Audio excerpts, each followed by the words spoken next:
Hi everybody, this is Jill Yates, and I just wanted to hop on and do a quick talk about focusing whenever we're trying to do activities, especially with students coming on this week trying to do some assignments, and even this can be useful in life when you're trying to do anything. Right before this video I did this actually. So working on how to get focused when we're trying to do a task and we're at home and not in our regular structured area.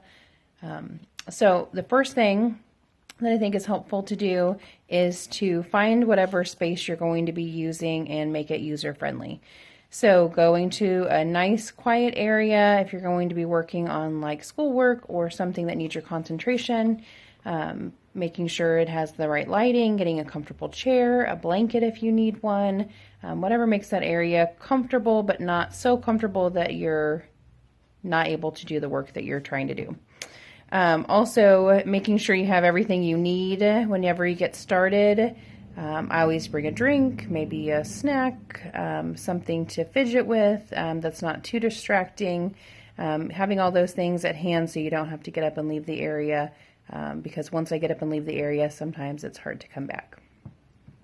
Also, once you're in your space and you have all the stuff that you need, trying to take a moment to do some sort of mindfulness activity, and that can be anything as simply closing your eyes for a second, focusing on your breath, breathing in and out slowly, or sinking into your chair, thinking about what you're about to do, working to put all your other thoughts, worries, concerns, or distractions aside, and deciding to focus on the task at hand.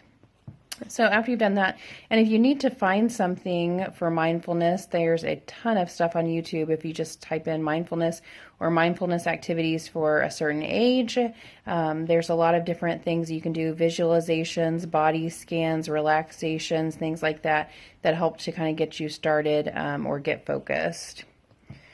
So focusing, if you're working for a longer period of time, making sure you get up and stretch and then come back to your area.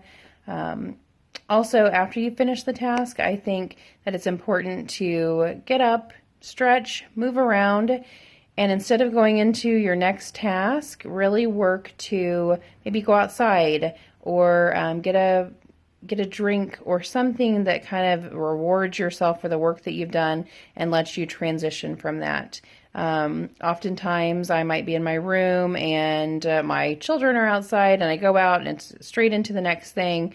But it's best even if you could take whatever distraction you might have, go outside for a few minutes, take a few breaths, enjoy an experience since you've just accomplished something, and try to give yourself a little bit of a break and transition into whatever it is you have next. But really just trying to focus on what you're doing, and when you're doing your activity, it's normal to be distracted. It's normal to get distracted. It's normal to maybe not have a desire to do whatever it is that you're doing. So it's okay to have those thoughts and let those thoughts come in, but they're very distracting and can sometimes make your task take a lot longer.